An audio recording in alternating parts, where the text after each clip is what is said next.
Afghan women continue to protest as the Taliban is now moving on with a nationwide crackdown on beauty salons. We will have more on this story later in the show. Hello and welcome. This is Inside South Asia and I am Dasuni Athauda.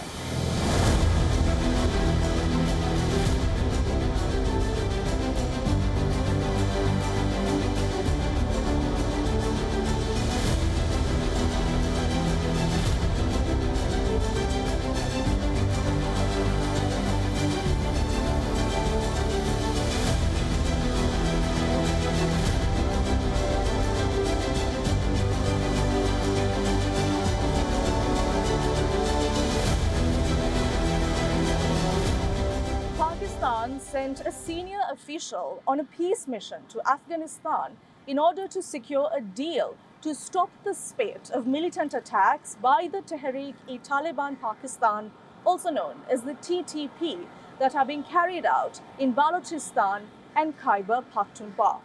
However, there appears to be a snub in this deal, as the Taliban has now said that it is under no obligation to follow instructions from Islamabad.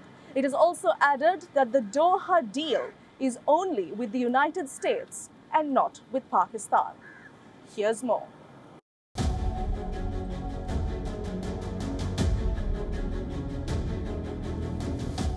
Pakistan Special Envoy Asif Durrani in Kabul to raise serious concerns about the safe havens to the Tehreek-e-Taliban Pakistan in Afghanistan. Pakistan claims the terror outfit has killed 12 of its soldiers in 2 different attacks recently. 9 soldiers were killed after the TTP stormed an army base in Pakistan's southern Balochistan province. Another 3 were killed in exchange of fire. Calling the attacks intolerable, Pakistan has warned of an effective response by its security forces. However, the Taliban has denied providing any safe havens to the TTP and has also asked for concrete evidence. Balochistan is a mineral-rich region that has been troubled by decades of insurgency. In fact, the White House also spoke about the incident, saying there is no indication that the Afghan refugees in Pakistan or along its borders have engaged in acts of extremism. Interestingly though, a video is doing the rounds in Pakistan which shows American arms being used by the TTP, implying that they were passed on by the Afghan Taliban. Pakistan claims that 2 regions have seen a spike in violence since the TTP called off its ceasefire with Islamabad in November last year, which are Balochistan and Khyber Pakhtunkhwa. The Pakistan Army held a co-commander meeting chaired by the Army Chief General Syed Asim Munir himself, where it concluded that the sanctuaries and liberty being provided to the TTP and other groups was impacting the security of Pakistan. So who are the Pakistan Taliban? The TTP is considered a separate group from the Afghan Taliban with links to the Afghan Taliban. The outfit has intensified its attacks against the Pakistan security forces since last November, when it unilaterally called off a truce brokered by the Afghan Taliban. Islamabad blames the TTP's activities on the Taliban takeover of Afghanistan, alleging that many of its top commanders have fled to Afghanistan from their stronghold in North Waziristan that has been under attack from Pakistan agencies. In a recent interview to BBC Pashto, the Taliban spokesperson said that the terrorist group did not sign the Doha Peace Accord with Islamabad in an apparent snub to the government of Pakistan. So does this mean that the Taliban offshoots will continue to operate in the region? The Asia Cup schedule is out and India is all set to take on Pakistan on the 2nd of September. Up next, we take a look at all of the stories that have made headlines in South Asia.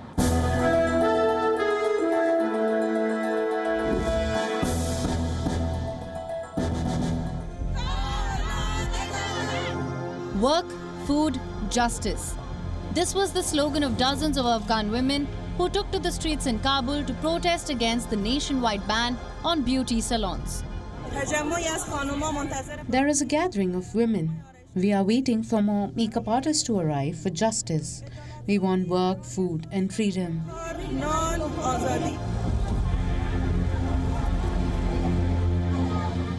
Security forces used fire hose and tasers, fired their guns into the air to disperse the crowd. The latest diktat by the Taliban targeted beauty salons, saying they offer services forbidden by Islam and cause economic hardship for grooms' families during wedding festivities. Earlier this month, the Taliban said all salons in Afghanistan had 1 month to wind down their businesses and close shop. The order is the latest in a series of measures initiated by the Taliban trampling women's rights. The match schedule for the Asia Cup cricket tournament is out. Pakistan retains hosting rights but will stage only 4 of the 13 matches in this biennial competition. The decision was taken after a prolonged tussle between the cricket boards of India and Pakistan. Other countries sending teams to the competition are Sri Lanka, Afghanistan, Bangladesh and Nepal. All eyes will be on the big-ticket India-Pakistan clash in Kandy, Sri Lanka on the 2nd of September. The final will be played in Colombo. Assam state in India is on high alert with release of water from Bhutan's Kurachur Dam. The flood situation has worsened in the northeastern state as water levels in major rivers continue to rise. The Brahmaputra is flowing above the danger mark at several places. The river Beki, which originates from Bhutan and flows through India, also recorded dangerous levels. Some 500 families have been evacuated from villages along the foothills in Bhutan. The second phase of the Jainagar-Bijalpura-Bardibas cross-border rail line project in Nepal has been inaugurated. The Kurta-Bijalpura rail section, which covers a total of 17.3 kilometers, is being constructed under the grant assistance from the Government of India. The first phase from Jainagar in India's Bihar to Kurta in Nepal was inaugurated in April last year and has been operational since. This rail link will provide a big boost to trade and tourism between India and Nepal. A full 6 years after hundreds of thousands of a Rohingya community were forced out of their homes from Rakhine, Myanmar, human rights activists have now sounded the alarm and have questioned for their safety, even if they are to return home. For the million or so of Rohingya living in Bangladesh, their dreams of returning back to their hometowns are riddled with holes of uncertainty. Here's more. We support efforts to create the conditions for eventual, safe, dignified, informed, and voluntary return of Rohingya, conditions that do not currently exist.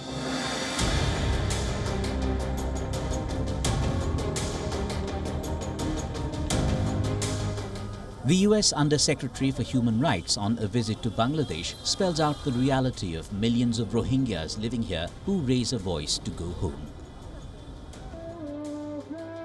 This demonstration held in the sprawling Cox's Bazar camp on World Refugee Day last month show up the desperation of Rohingyas marooned in Bangladesh for 6 years now. These people are not officially recognized as refugees here because Bangladesh is not a signatory to the 1951 Convention or its 1967 Refugee Protocol.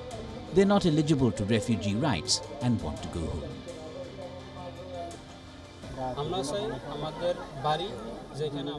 We want repatriation soon, which will be a dignified repatriation. Where we are living now, it is like hell. We want to go back to our home where we were born. We call the international community to solve the problem soon and help us get repatriated. But is it really as simple as transporting the Rohingya back home? Experts point out that the issue extends to complex and multifaceted questions around conditions in Myanmar, safety and beyond. Having faced systemic persecution and discrimination for years, any repatriation plan for Rohingyas must consider the prospects for their integration, access to fundamental rights, and the restoration of their dignity in Myanmar. The situation in Burma is still genocide is ongoing. Rohingya, 600,000 who are in Burma, in Rakhine State, they are facing genocide. And when you talk about repatriation, we need to focus on what condition they can go. But there are there are no such a condition they can return, because while the situation is really bad in Rakhine State, why what I mentioned, genocide is ongoing, restriction of movement, restriction of marriage, restriction on education, and not recognizing, not restoring their citizenship rights, not allowing them to return their original place. These are really important points we need to emphasize on. A Myanmar government team visited Bangladesh in May this year to initiate a repatriation plan, a pilot of sorts. Genuine intention or just a show of respecting human rights? How interested really is the military government in Myanmar in bringing peace and restoring rights for the Rohingya? Is it a question now of global pressure? Are the Rohingya willing to return to Myanmar to live as non-citizens, essentially move from one camp to another? Repatriation in its real sense has a long way to go yet. Up next, we bring you the story of Pakistan mountaineer Shehroze Kashif, who is determined to climb all 14 peaks above 8,000 meters. We spoke to him to ask about his ambition in climbing and how it will change the outlook of mountain climbing in his country. Here's his story.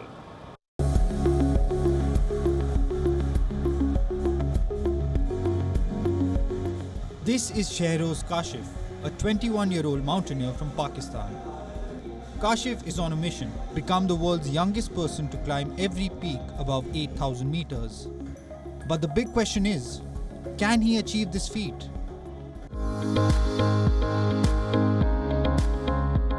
In April this year, Kashif became the youngest mountaineer to summit 11 peaks above 8,000 meters. After he scaled Annapurna, the world's 10th tallest mountain located in Nepal. A month later, he conquered Mount Dholagiri. He's now eyeing a new record, conquering all of Asia's high-altitude peaks.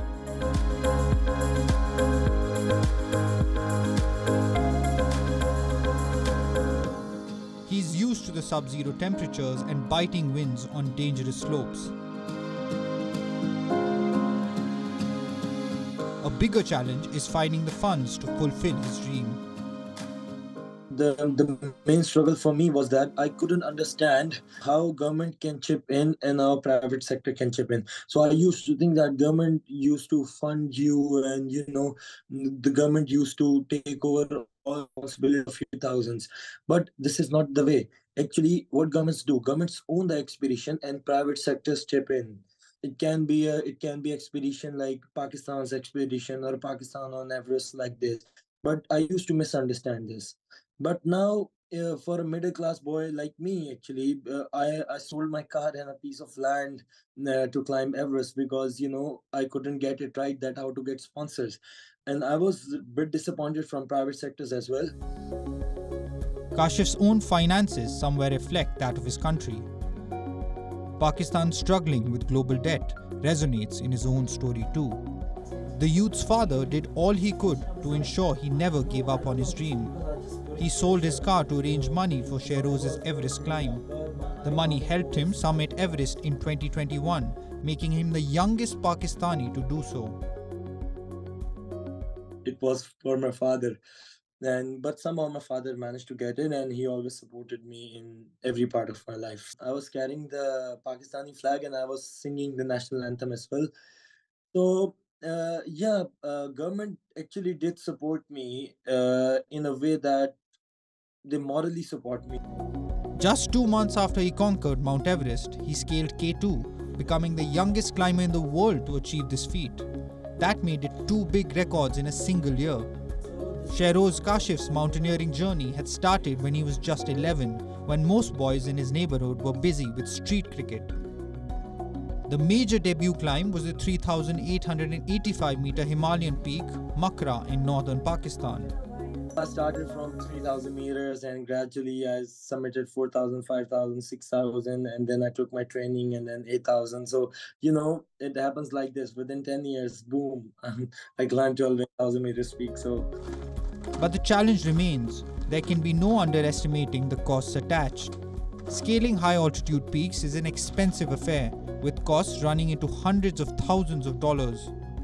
There are only some 50 people who've conquered all the 14 so-called super peaks. Shehroze Kashif is just 2 peaks away from adding his name to this coveted list of climbers. And he believes his making it there will come as a big boost to all Pakistani mountaineers. Actually, the preferences are different. I agree that. But the thing is that a lot of people are doing mountaineering right now. A lot of people, those are belong to the villages, and those are belong to, not well-off family. They are doing mountaineering as well there, and they are doing 8,000 meters, and they are making such a good records.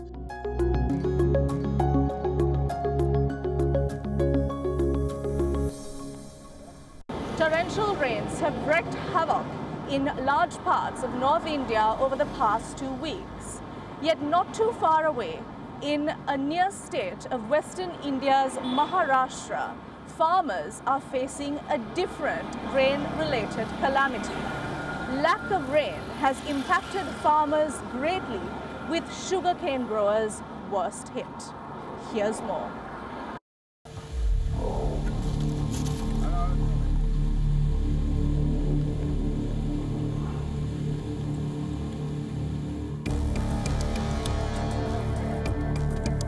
Sugarcane farmer Dattatreya Jagdeep sees massive irony in news and pictures of rains and floods in Mumbai just 200 kilometers away.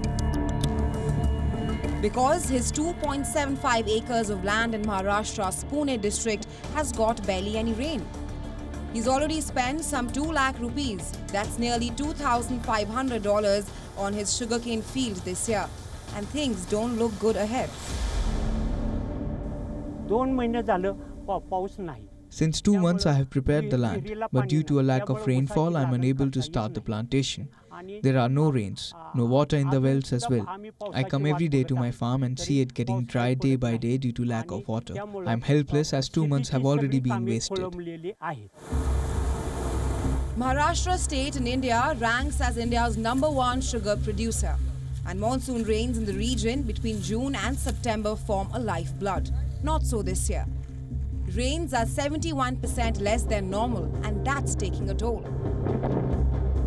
If this situation continues for a longer period of time, as the weather forecast says that there is at least a week for few of these districts to receive good amount of rainfall, then the farmers say the situation could get more worse for the upcoming season. And not just farmers. Labourers working on a daily wage get very little work. Baban Jadhav banks on these couple of months for the little he's able to save, as it is though there's no work and no daily bread.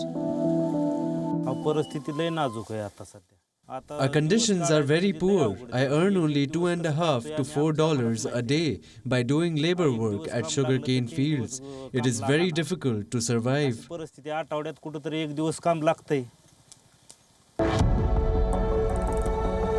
The state of affairs, a near repeat of 2022, tells on the yield.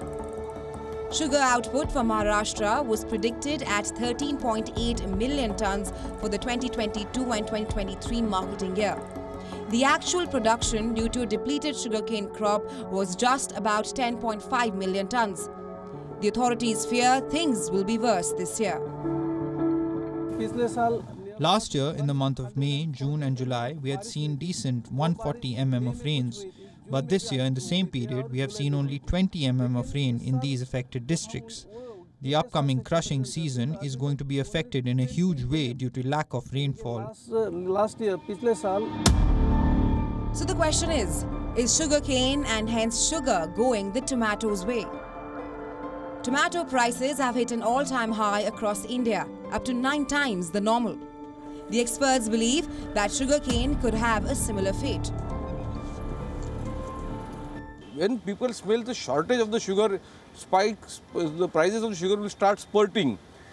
And now this time, even if you see the international prices, they are hovering around 50 to 55 rupees kg. And India has been one of the exporters of the sugar to the world market. Two extremes, both deadly, both a nightmare, that threaten to return again and again. The climate change spectre beats on the door hard. Act now, or else. Climate extremes and no lessons learned yet. Well, that's all we have for you on our show this week. Do tune in next week as well. For the WION team, I'm Dasuni Athauda, signing off.